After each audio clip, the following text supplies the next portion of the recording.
in the Air Force. And therefore, we all know that glaucoma affects the quality of work as well as life. We also know that problems are faced by patients suffering from glaucoma, maybe consisting of glare, difficulty in adaptation to different lighting conditions, difficulty in walking, climbing stairs, in face recognition, in seeing large and small screens. There's also impaired or loss of balance, a complaint of majority of glaucoma patients. We wanted to see as to how these patients suffering from glaucoma, working in the Air Force and working with such fine detailed work plus firing, so how did they perform their duties having these varied occupations?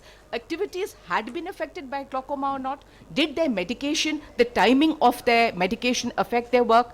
Did their postings in far-flung areas affect their medicine procurement and their medicine installation of medicine? And also, did their effect or their disease also affect them mentally? Now, since no questionnaire was available, therefore we made a questionnaire consisting of 20 questions made by 3 people. One is a glaucoma specialist person who was in administrative duties in glaucoma in the Air Force, and third was an ophthalmologist. And then these questions were made in Hindi and English, were sent to 64 men who were identified as suffering from glaucoma in low medical category to all places in India, and we received answers from 63 personnel.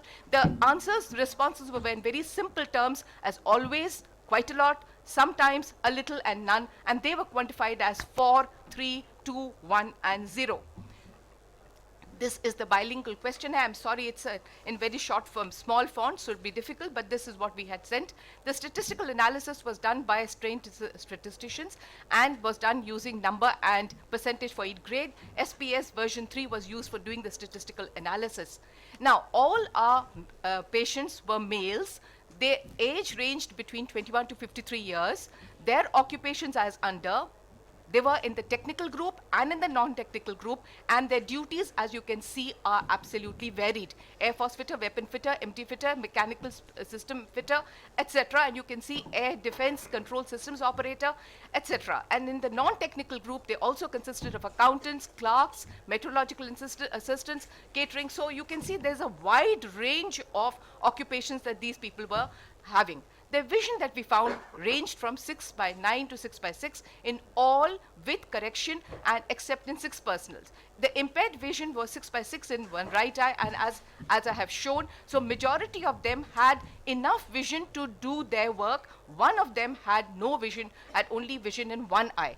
All their intraocular pressures were below 18 millimeter of mercury with medication or with surgery. The types of glaucomas that we saw were POAG was maximum of 23, and PSEG, JOAG, NTG, mixed mechanism glaucoma, ocular hypertension, steroid-induced glaucomas, pigmentary glaucomas, post-traumatic, and there were blunt injury was 4 in left eye only and 2 in the right eye only. There was also panuveitis, both eyes, one patient, CRVO with secondary glaucoma, with absolute glaucoma actually in one, and anterior uveitis with secondary glaucoma in both eyes in one patient, and only in one eye in 2 patients. Visual fields, they were done for all patients, unfortunately, because this was a retrospective study, so whatever information was obtained was from the opinions given by various ophthalmologists. Some of them obviously were not glaucoma specialists. Therefore, we were able to obtain that 23 eyes had arcuate and partial arcuate scotomas on Humphrey field analyzer.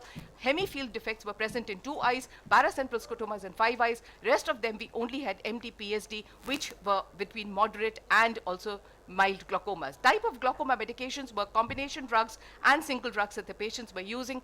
Interventions that the patients had undergone were YAG laser peripheral iridectomy in 4, trabeculectomy in 8, Ahmed glaucoma valve in 7 patients. The results of questionnaire, on the top are the various problems that the patients faced, have been given over there, and I'm not going into details of this, but I shall now tell you as to what were the problems faced by the patients. 15.9% faced visual problems at night. This was the question that was given to them, which did not prevent them from carrying out their specialized tasks, and 28.6 had no visual impairment. 34.9% individuals suffered no difficulty while walking on uneven ground. We all know that airfields have enough of uneven ground that they've got to walk on, therefore we included this. 4.8 had difficulty always in this respect. 38.1 had no difficulty in observing objects in the periphery, which is a very important facet, working in the airfield, guard duties, travel, driving. 7.9 had always difficulty in observation of objects in the peripheral objects. 4.8% had difficulty in performing the foreign object detection parade, which is a special parade by the Air Force in which they have to check whether the airfield is clear of any kind of objects, living and animate and inanimate. 1.6% had difficulty in crossing roads, possibly because of greater impairment of peripheral vision, and 68.3 had no difficulty. 57.1 had no difficulty in climbing stairs. 6.3 faced difficulty in this sphere. Reading of facial expressions was not faced by any individual. 6.3 individuals had difficulty in viewing large and small screens. All of us who know that in the aircraft you have small screens and large screens, and therefore they must know how to, whether they are able to see that or not. 15.9% individuals had difficulty in firing. Firing has to be done by all individuals. That's why this question was included. 25.4 had no difficulty in firing. 17.5 had significant difficulty in adjusting to bright and dim lights, especially when there was a change of luminosity, which is again is very important. 90.5% had no history of road traffic accidents. 3.2 gave history of tripping over objects. 66.75 had no difficulty in viewing parts of the aircraft, including their ability to perform repair work on radio sets, wiring of aircraft, multiple other tasks requiring fine quality of vision. None had difficulty in color vision. 50.8 had difficulty in obtaining medicines, which is a very important factor.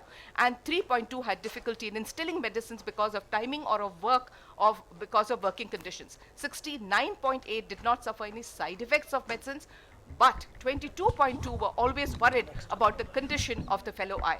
14.3 and 17.5% people had difficulty in playing unit organized games, which again is an important part of our curriculum, and also in maneuvering themselves in the specific environment they were working in. So our significant findings and conclusions are that 22.2 were always worried about the condition of the fellow eye. That means this was playing a mental stress upon the patients. We can do further detailed work on this. 15.9% faced visual problems at night and also had difficulty in firing. Therefore, these individuals probably would not be able to be placed on guard duties. 17.5 had difficulty in adjusting to bright and dim lights, especially on change of luminosity.